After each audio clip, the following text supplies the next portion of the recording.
albeit I'm sure gave everything he had. But when you throw 79 passes and 9 of them are interceptions, that's not what's going to fit their style right now and the type of ball they're playing, ground and pound, run the ball, and eliminate turnovers, and trying to win with defense. You can't just sit there as a head coach and then be in those team meetings and then talk to us players and tell us, you're going to do what's best for the team. We're going to put everybody out there that we feel can help you win football games. And then we as players have eyes also. All right? And we can watch and we can see and we can understand, all right, give the kid another chance. All right, give the kid another chance. But there comes a time where players do end up thinking, all right, coach, that's enough chances. It's time to move on. It's time to make a conclusion on this guy. And so for McDermott to finally make this decision, I mean, the players probably knew already, coach, you put this guy in to start another football game for us. How much hope do I realistically have that we can win? That he's not going to throw 2 to 3 picks and he's going to make those mistakes. So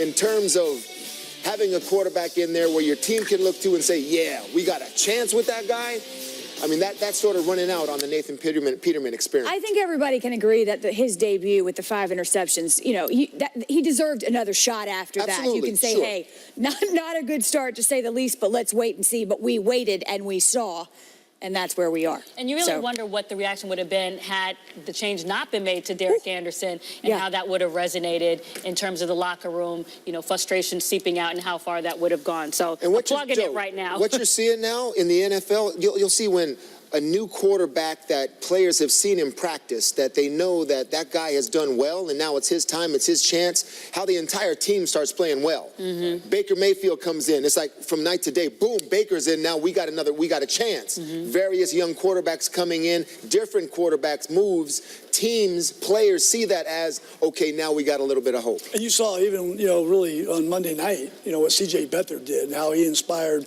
the 49ers, after losing Jimmy Garoppolo. I mean, guys feed off that. It's an important factor in games in the National Football League. All right, he's had 8 days. That's plenty of time. Time to go. That's why he's there. Listen, we'll turn our attention now to the 2 teams who will kick off Week 7. And while the Cardinals have shown some signs of life the past few weeks, unfortunately, the same cannot be said for the Broncos. In fact, you could argue Denver's season has gone into a tailspin. The Broncos head to the desert, having lost 4 in a row. After finishing as one of the league's best against the run last year, Denver, not so much this time around. They have struggled. The Broncos allowing an NFL worst 5.6 yards per rush, on pace to be the worst for any team in the Super Bowl era. Von Miller, though, confident heading into Thursday night's matchup. We're going to get everybody's best this week. They're going to get our whole team's best, and that starts with me. They're going to get my best this week, and we're going to go out there and we're going to kick their ass. This is the way I'm feeling. I wouldn't say it's a must win. We're going to kick their ass, though. Make sure you put that up there. We're going to kick their ass. They're going to get our best this week. I know last week was tough, the week before that, or whatever. This week, Thursday night, prime time, they're going to get the Broncos' best. All right, fair enough. With that, we'll say, sounds good, sounds bad. Certainly confident. That probably can't hurt. But, Teddy, sounds good, sounds bad to you. Well, it was all bad in terms of how they got to this point, okay? But what Von's trying to say, it definitely sounds good, what he's trying to do to that team, and he's trying to motivate them. But Von said it a few weeks ago after their first loss to the Ravens, how it's like one part's doing it right and the other part's not doing it right. So that's where the run's starting to leak, and that's where they're having problems. Sometimes the wall is built there and then the edge isn't set, or the edge is set and there's holes in the middle, or somebody's running with the jet sweep motion, one of the linebackers are getting out there and he looks confused. All of that's happening, and it's a culmination of ultimate frustration, especially to Von Miller, because what does he want to do? He wants to rush the passer. I want to get sacks. He started out so hot at the beginning of this year. Now it's like, they're drying up because you're not going to have any opportunity to rush the passer unless you stop the run first, and that's what they're not doing. And you know what I also just wanted to say? I think that sometimes just the wheel of misfortune can also have an impact on a team. They've lost 4 games by 4 points or less, and sometimes that just also does something to the spirit of the team, in addition to the personnel that they've lost. I mean, some real alpha males in T.J. Ward, Aqib Talib, Danny Trevathan left out of there, Malik Jackson. and you have a new defensive coordinator. So I think all of those things are coming together. And then when I was just talking to Chris Harris a couple times earlier in the season, I mean, he started off this season talking about this defense has the 4 best rushers of any defense. When you're talking about Von Miller, Bradley Chubb, Shaq Barrett, Shane Ray, and for it to not be going that way right now and to have these types of low bottom tier rankings against the run is definitely not what they're looking for. But kudos to Von Miller for standing up, putting that on his shoulders as a team leader and trying to vow to have a better effort this Thursday. Think about that for a minute. 4 games by 4 points or less, Coach. When you game after game, when you're in it and you come up short, that does have to wear on you, I would think. Well, it does. But you look around the National Football League, and really the the NFL. difference, it's the NFL. Yeah, Every weekend. I mean, you just look at Monday night, that game. It doesn't matter what the point spread is, how much you're favored by.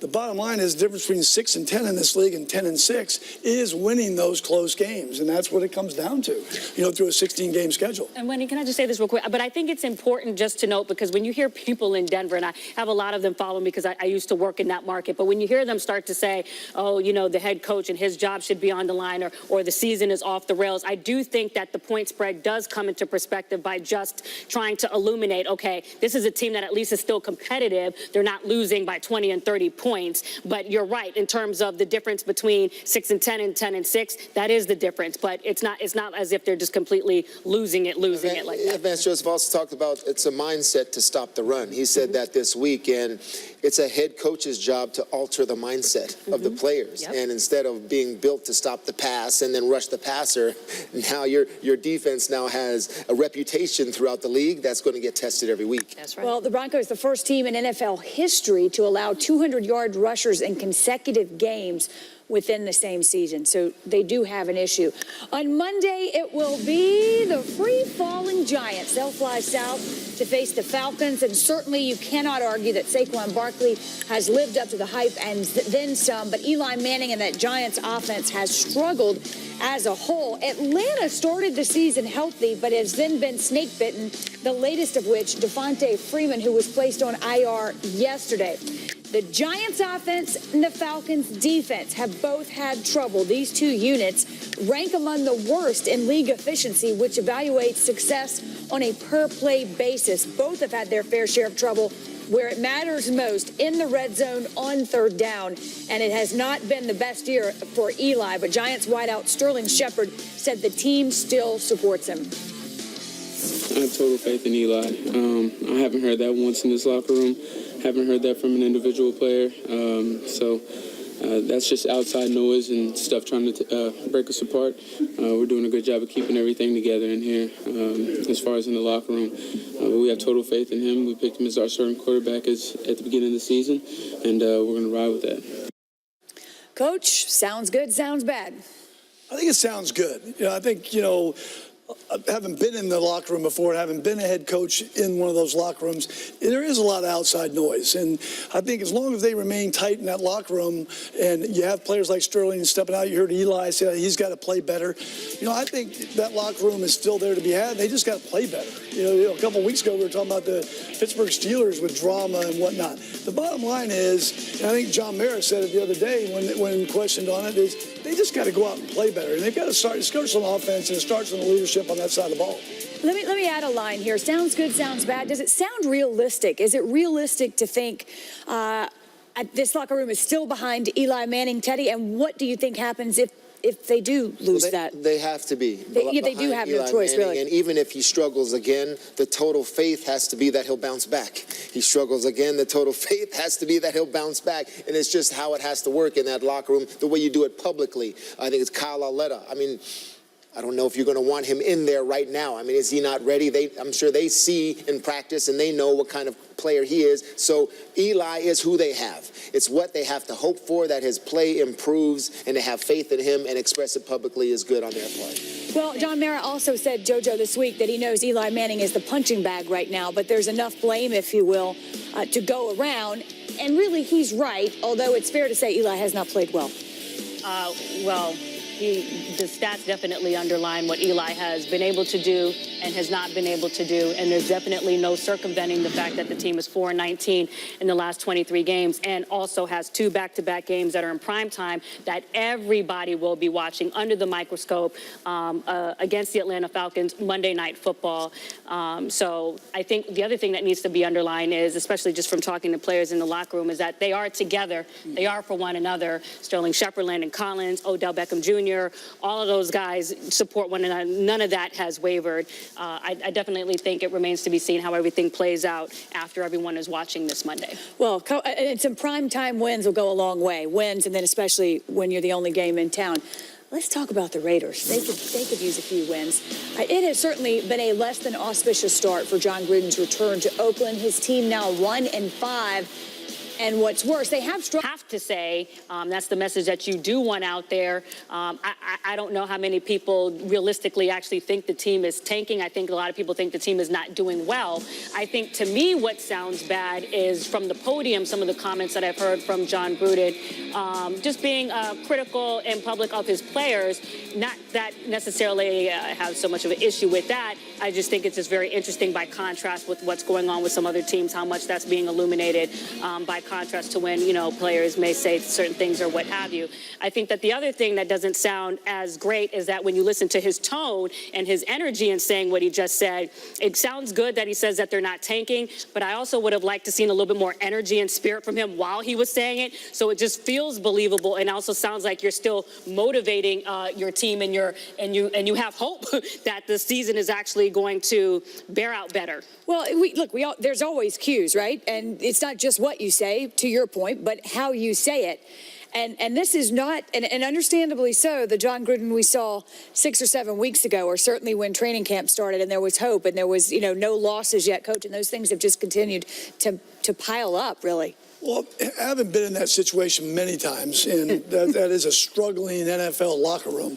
It happens. It happens even when you win Super Bowls. I mean, people don't look back and measure the roadmap, so to speak. And, John Gruden, I know him very well, competed against him for many years. He has won a Super Bowl. He's been in the big stage before. And his staff and those players. I mean, this is a blue-collar job. You got to come to work every day and work at it. I mean, they practice. They have meetings. It's not just the glitz of game day and game night.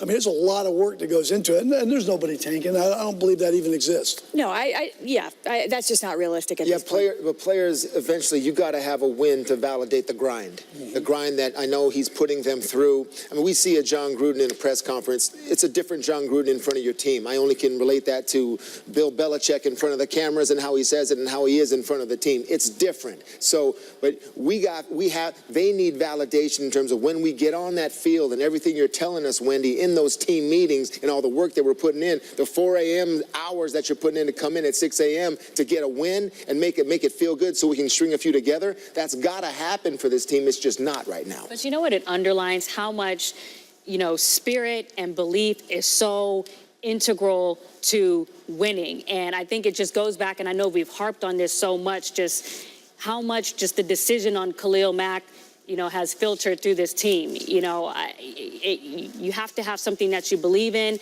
and other players see that. I mean, for Bruce Irvin to make that comment, although it was funny, we played it a lot on this network, talking about he wants to go home and procreate. Well, it just shows you where his mind is in terms of, I mean, I've been in the Steelers locker room where Marquise Pouncey and other players are talking about they don't want to see players leaving the locker room and looking like everything is okay, because that really signals what's going on. So for him to say that, it just lets you know, even though it's funny, where the mindset really is with this team and where that hope is, and that's important. But I'll say that, if they're still thinking about the Khalil Mack trade, Joe, and they got their heads down about that, these aren't mentally tough players. I don't think they think about it every day. I think that the residue of having not handled that in the way that perhaps players in that locker room or people in that city felt like it should have been handled, I think the residue remains. I don't think every day they're like, man, Khalil Mack, you know what I mean? Residue, this was a special residue. I'll give it that. For me, that's a big play. For me, 2.5 week residue, okay? So you'll give it that. Any other move, maybe 2 days, 3 days, 4 days, something like that. If you're not beyond this right now, and they're thinking, man, we'd be winning games if it was Khalil Mack. Move on time we're even beyond that. The residue is old. You need to put it behind you. It's just seeing him perform so well. Also, every time he's on prime time or whatever, I mean, you know what you had, and then also Gruden brings it up behind the podium every time he's saying, "Oh, we just had a pass rusher." Well, let me say this. I mean, that's why you had a laugh. I don't think, Because who knows? in fairness, I think you still got to look back at last year. Right. They weren't a very good team with Khalil Mack. That's reality. I'm not saying that Khalil Mack's a great football player. He's an impact player. No doubt about that.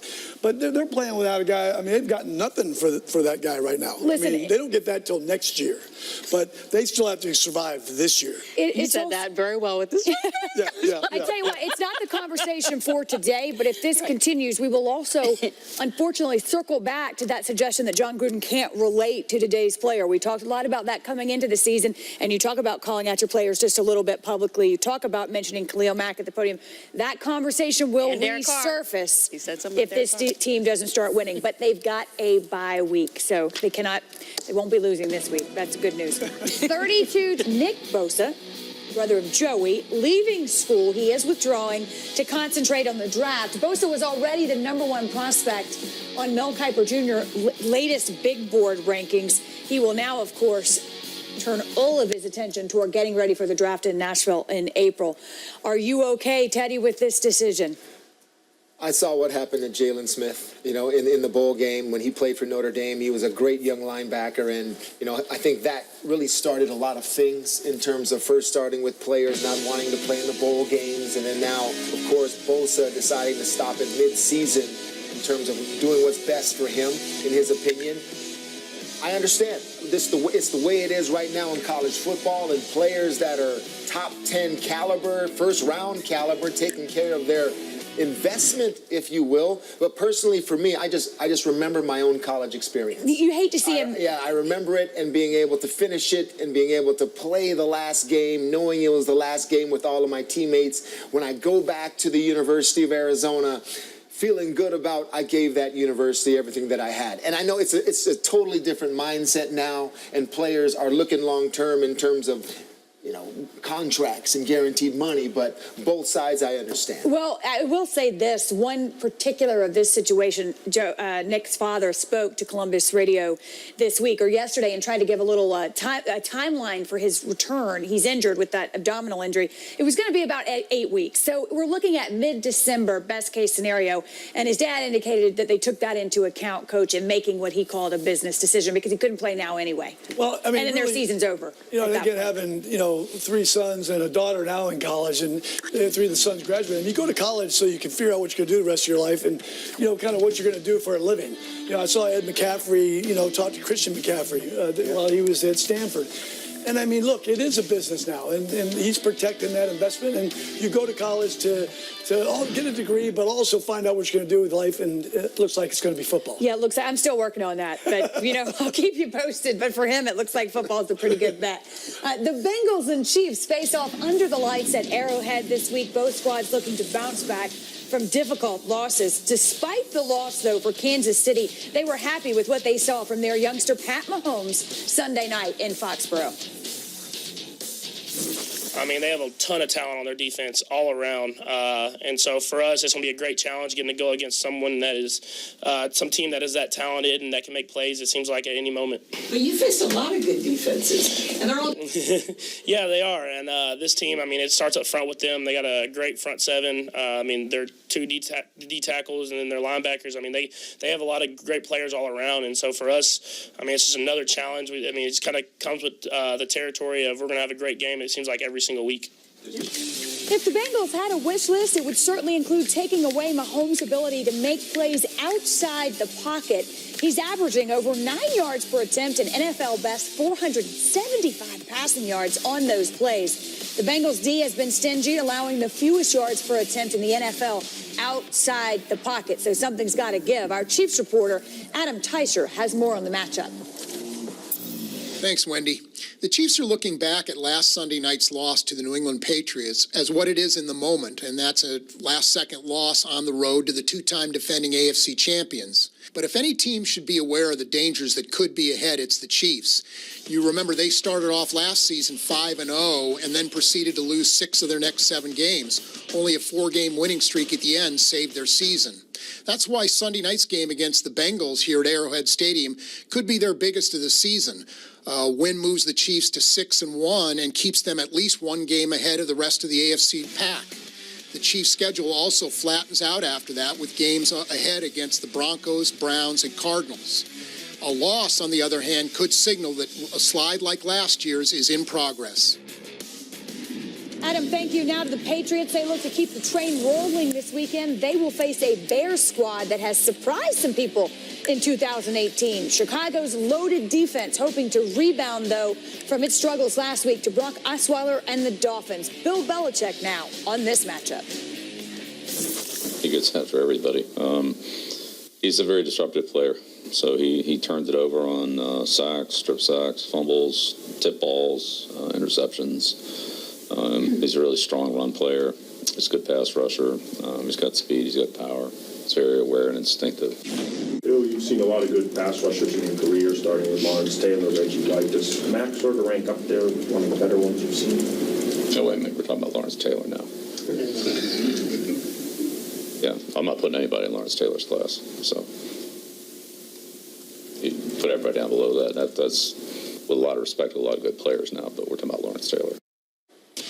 Whoa, Nelly. He has never and will never put him in LT's category. Press coverage from our Bears reporter, Jeff Dickerson. Bears head coach Matt Nagy tells us Khalil Mack, day to day, he is dealing with an ankle injury.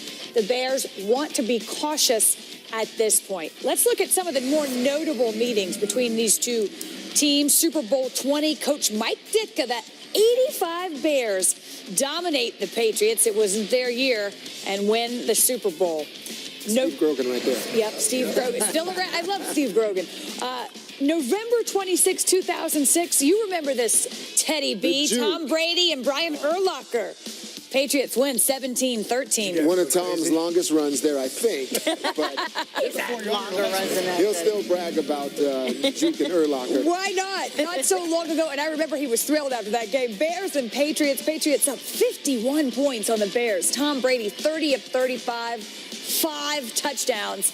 And needless to say, New England was the winner there. Mike Reese is our winner. He joins us now from Foxborough. Mike, let's switch gears, though, and talk about Josh Gordon and how he's integrating into that Patriots offense. Well, good afternoon, Wendy. When you go into that Patriots locker room, it's hard to miss 2 lockers right next to each other, Tom Brady and Josh Gordon. The idea of putting them close together was the hope that they would have a quick connection. And have they ever? This is the 1-month checkpoint Gordon acquired September 17th. Here we are, October 17th. Gordon has had a big breakthrough, 63 snaps on Sunday night. And while Gordon acknowledged that he's still having some growing pains with the playbook, it's hard to miss Tom Brady's excitement with how he's integrated himself in this offense. Brady saying the best is still ahead of us as long as we keep working at it. That's typically the case with these New England teams. Mike, what's the level of concern, though, with that defense? Well, I asked linebackers coach Brian Flores, who is coordinating the unit, what is his level of concern with the volatility? And he said the defense has played well in pockets. He pointed to the first half of Sunday night's game against the Chiefs, but he said they need more consistency. And what we saw in the second half, too many big plays given up by the defense. And now looking ahead to Sunday's game against the Bears, Flores said the one thing that first stood out to him about Mitchell Trubisky was his ability to throw the deep ball. So a big focus for the Patriots here in practice this week, defending the deep ball as they prepare for the Bears. Mike, thank you. The Patriots coming off that very close win over the Kansas City Chiefs, previously undefeated in Foxborough last Sunday night. Let's talk about the Bears for a minute, though. More intrigued by the offense or the defense here?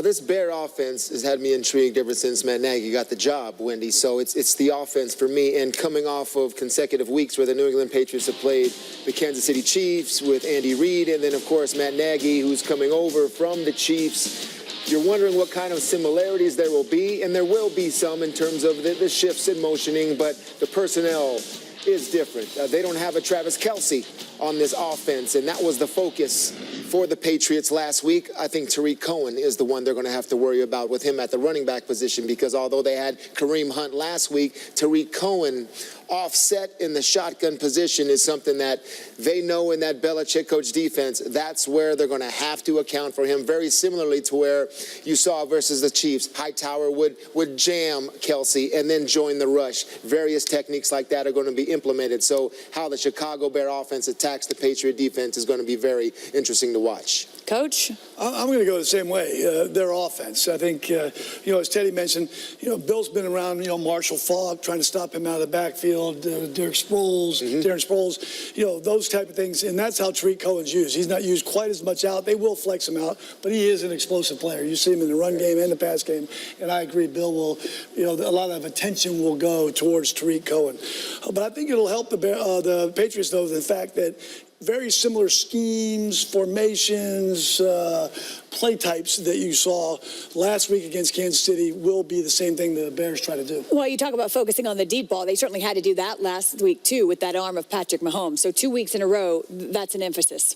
Yeah, I actually see it the opposite. I think all of those components make the Bears' offense intriguing, but going up against the Patriots' defense is not necessarily something that is as marquee for me, because it's not, for me, the Patriots' defense is not one that is touted maybe like the Vikings' defense of last year or other defenses. So they're interesting to me, but who they're going up against is not like, oh, I got to see how they do against the Patriots' defense. So for me, it's actually the other way around. I would actually like to see how the Bears' defense is able to get pressure on Tom Brady and disrupt him in the pocket, because if you can get home to Tom Brady, similar to other quarterbacks, whether it be Eli Manning or what have you, that's when you're able to disrupt the timing and everything else that they're trying to do. I want to see if that gets home, particularly, we just heard that Khalil Mack is day-to-day with the ankle. Obviously, this is if he's playing. I want to see if that works and they actually penetrate and get through to disrupt everything that Josh McDaniels and that offense is trying to do. And one thing the Patriot offense was able to do versus the Chiefs was run the ball, establish Sony Michel.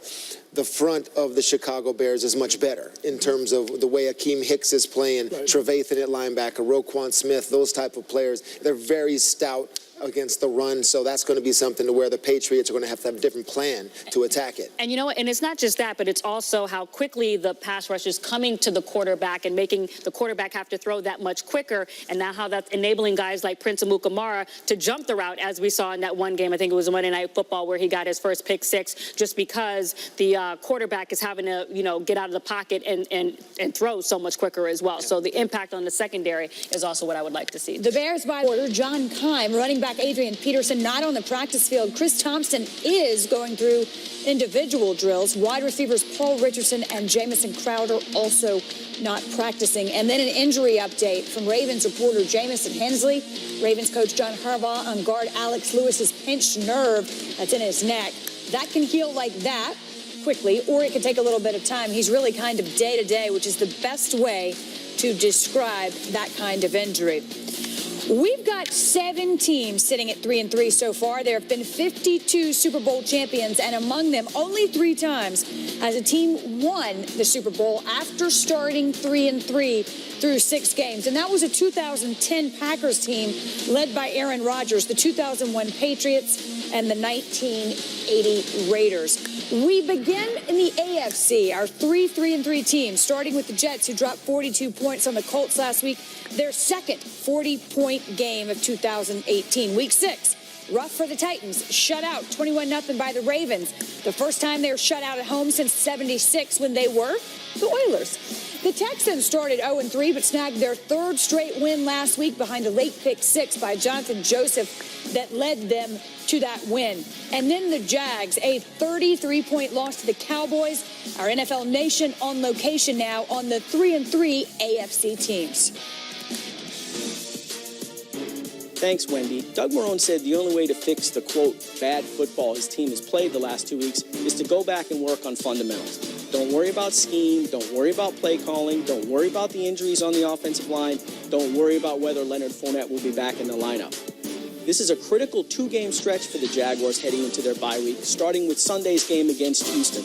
The Jags cannot afford to do anything but split or they'll fall out of the division race. And now for a report on the Houston Texans, here's Sarah Barshop. Thanks, Mike. I talked to a couple Texans players after their Week 6 win, and they said they felt like they dug themselves out of a hole after an 0-3 start. After 3 straight wins, quarterback Deshaun Watson said, "We're right back to where we want to be." That place? A Sunday matchup with the Jaguars with a chance for first place in the AFC South on the line. But Bill O'Brien was quick to point out that it doesn't matter what the Texans' record is if they can't solve their offensive woes, especially in the red zone. He said, "We're not going to get to where we want to be if we can't figure out this thing on offense." Now let's go to Teron Davenport in Nashville. Thanks, Sarah. Despite being shut out at home last week by the Ravens, the Titans are okay with where they are. At 3-3, they sit atop of the AFC South thanks to a 2-0 division record. I talked to safety Kevin Byard, who said he's glad they're on top, but knows that it's a long season. Right now, the arrow is pointing down, given how the offense hasn't scored a touchdown in 2 weeks. It's imperative for them to find a way to the end zone against the Chargers in London this week, and then go back to the lab during the bye before facing the Cowboys and Patriots. And now for a look at the Jets with Senator Rich Cimini. Thanks, Teron. The Jets are in the exact same position as they were a year ago when they stumbled to a 5-11 record. But this time, there's a different vibe around the team. You get the sense that this team is growing up around rookie quarterback Sam Darnold. Linebacker Jordan Jenkins says there's a new level of accountability, saying an example of that is how players are spending extra time on their own doing film work every week. Many players have said this team has the maturity to withstand adversity. Speaking of which, their secondary has been hit hard by injuries, and leading receiver Quincy Enunwa is out a few weeks with an ankle sprain, and a tough challenge this week with the Vikings coming to town. Nevertheless, a lot of optimism around the Jets. Back to you, Wendy. Rich, thank you. I got my turtleneck on because it's snowing. See, Is that what it is? That It must was be for what this it graphic? is. It wouldn't be because I didn't have anything else to wear. Now, listen, here's where we are, right? We got the yodeler and everything. 500 is base camp. 3-3, okay? You can go down, you can go up, you can reach that summit. Teddy, let's start with you. Are they really with this music? The Jaguars. Right. Where are we going? You gonna river dance on your way over there, The Jaguars right now, they're not where they want to be, of course, at the 3-3 record. But I have got to think that this isn't the Jaguars you're going to see as time goes by, because against the Cowboys, that defense, I'm going to give them a pass on that. They are absolutely laughable. I think that Doug Marrone gets them back to fundamentals. They're going to go past base camp. They're going to pass winning record, and I'm going to put them in the playoffs. There's going to be a different Jaguar team when Leonard Fournette comes back. So I think I'm not putting them at the top of the mountain based on what I've seen, but still they're good enough and they have solid enough players and coaching to get them to the playoffs. All right, JoJo, you ready to climb some mountains? Well, You listen, go. I've got With the Texans. You got the Titans, right? Texans. Yeah. Texans. Thank you. I got the right team right. So I've got the Texans right now. They're 3-3. Obviously, they are at 500 right now, and I don't have them getting any higher than right here. Oh no, I they're think going down. Yes, they're going to go down because I only see them when I looked at their schedule. I only see them potentially getting wins against Miami, Cleveland, and the Jets. When I looked at their schedule, maybe even the Colts, but everything else, when I looked at their schedule, I feel like I don't see them getting over 8 wins. That's where I had the Browns at 9, but that's not working out. All right, Coach. Now you got the Titans. I have the Titans. Well, he's awful happy down there with this losing record. It's going to be tough with the Texans and the Jaguars. I still got the Titans going to winning record. I think at the end of the day, they've already got a 2-0 division record going. It's going to be close whether they make it to the playoffs or not. I'm really confused why they're 30th in the league in scoring offense. And they have players. Marcus Mariota, I know he's injured early. Corey Davis, Derrick Henry at running back. They've got a good offensive line. Their defense has been playing really good where they're 3rd in the league in scoring or points allowed. But I'm going to go winning record with the Tennessee Titans. Good job keeping your concentration during that music. Yeah, you heard Rich Cimini say, Teddy, that this Jets team, he feels like, is rallying around, growing up around this young quarterback, is what he said. So there's our little man over there, Sam. Where's he going? They even mentioned maturity in the New York Jets They in did. terms of staying extra and watching film. Well, that's a usual concept, but hopefully they're grasping it. That's extra nowadays. I'm going to put him at base camp. I'm going to put him at base camp Oh, no. because I think the right here year 500, 8-8 record. And I think if I'm a Jet fan, I'll take that this year for Sam Darnold. There he because they've already had their ups and their downs, and this will continue. But I do think that they will recover when they do maybe lose twice in a row to get a couple more victories. 500 for a Jet team that looks like they may be onto something with a good young quarterback. All right, fair enough. We should have wore kilts for this. I know something. See, I would dressed accordingly. Teddy is going to yodel when we do the NFC, I'm told. Is that correct? I don't yodel. You don't yodel? No. It's not what I hear. Not in his contract. I'm just going to leave that alone. We will look at the NFC 3-3 teams coming up in just a bit. Right now, though, news out of Miami from our Dolphins reporter Cameron Wolf. Ryan Tannehill